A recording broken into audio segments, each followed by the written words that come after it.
जैसे कि हमने लास्ट लेक्चर में रीड आउट किया था ऑपरेटर क्या होते हैं। Operator is a symbols which tell the compiler to perform a specific task. Operator क्या होता है, सिंबल होता है जो कंपाइलर को बताता है कि आपने कौन से टास्क को क्या करना है, परफॉर्म करना है। जैसे कि हमने टाइप्स ऑफ ऑपरेटर में हमने अर्थमेटिक ऑपरेटर, रिलेशनल ऑपरेटर और लॉजिकल ऑपरेटर को रीड आउट कर लिया था। तो लॉजिकल ऑपरेटर को एक बार मैं फिर से आपको एक्सप्लेन कर देती हूँ। लॉजिकल ऑपरेटर में कौन से हैं, हमारे पास एंड ऑपरेटर है, और ऑपरेटर है और नॉट ऑपरेटर है। एंड ऑपरेटर को चलने के लिए क्या चाहिए, दोनों कंडीशन जब एंड ऑपरेटर में क्या रहेंगी, ट्रू रहेंगी, तभी वैल्यू क्या आएगी, हमारे पास 1 आएगी। और ऑपरेटर में क्या होता है, अगर एक वैल्यू 1 है और दूसरी क्या है 0 है, यानी कि एक ट्रू है और दूसरा फॉल्स है, तब भी हमारे पास आउटपुट क्या आएगी, ट्रू ही आएगी।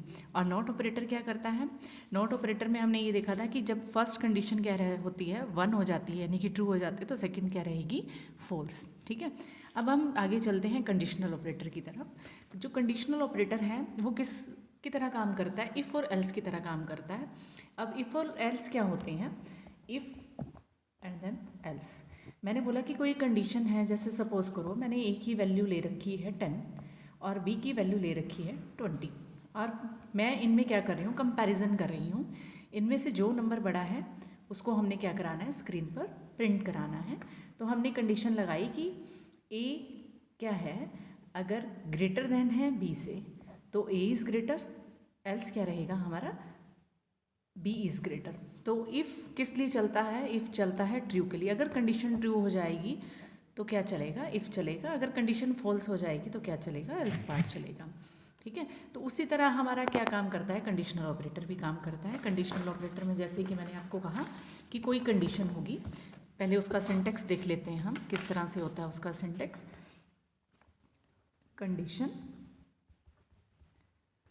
कंडीशन के बाद this one question mark and expression 1, और इस तरह से एक्सप्रेशन 2।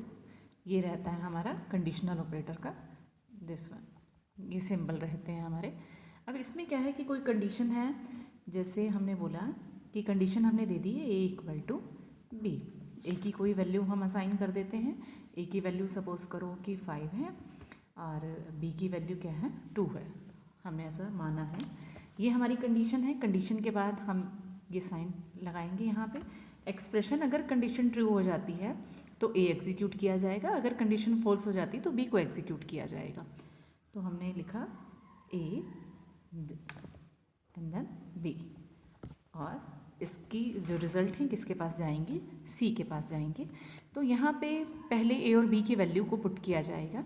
5 ग्रेटर देन 2, बिल्कुल ऑब्वियसली 5 क्या रहता है, 2 से ग्रेटर देन रहता है।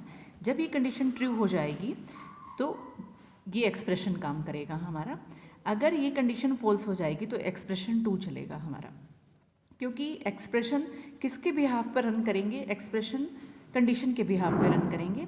अगर कंडीशन ट्रू है तो एक्सप्रेशन 1 को एग्जीक्यूट किया जाएगा, अगर कंडीशन फॉल्स है तो एक्सप्रेशन 2 को एग्जीक्यूट किया जाएगा। यहाँ पे हमारी कंडीशन क्या आ गई है, यहाँ पे हमारी कंडीशन आ गई है ट्रू, यानी कि कंडीशन ट्रू आ गई तो एक्सप्रेशन 1 चलेगा, इसी को एग्जीक्यूट किया जाएगा। तो सी के पास क्या पहुँच जाएगा, ए की वैल्यू। तो ए की वैल्यू क्या थी, 5। ठीक है, और अगर हम यूँ कहते कि अगर ए की वैल्यू क्या रहती बच्चे, 2 रहती, और बी की वैल्यू क्या रहती, 5, तो यहाँ पे क्या 2 ग्रेटर देन 5 है, नहीं, कंडीशन क्या होगी बच्चे, फॉल्स। कंडीशन के फॉल्स होने पर एक्सप्रेशन 1 काम नहीं करेगा, कौन काम करेगा, एक्सप्रेशन 2 काम करेगा। इसीलिए ये जो है कंडीशनल ऑपरेटर किसकी तरह काम करता है, इफ़ और एल्स की तरह। अगर कंडीशन ट्रू होती है तो क्या चलता है, इफ़, और अगर कंडीशन फॉल्स होती है तो क्या चलता है, एल्स। उसी तरह से अगर ये कंडीशन ट्रू है तो क्या चलेगा, एक्सप्रेशन 1 चलेगा। अगर ये कंडीशन फॉल्स हो जाती है तो एक्सप्रेशन 2 यानी कि बी की वैल्यू को क्या किया जाएगा, सी के पास भेजा जाएगा। ठीक है, तो ये क्या रहते हैं हमारे कंडीशनल ऑपरेटर रहता है, जिसमें ये उसका सिंटैक्स रहता है कंडीशन, और देन आपको ये क्वेश्चन मार्क का साइन रहेगा, और उसके बाद एक्सप्रेशन 1 और this one sign and then expression 2।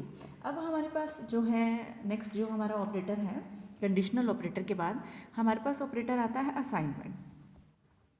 Assignment का मीनिंग क्या होता है कि वैल्यू को असाइन करना, उसे हम क्या कहते हैं, असाइनमेंट ऑपरेटर कहते हैं। जैसे कि हम मैथमेटिक एक्सप्रेशंस में हम यूज़ करते हैं कि इक्वल टू मैंने बोला कि ए की वैल्यू है 5, ठीक है।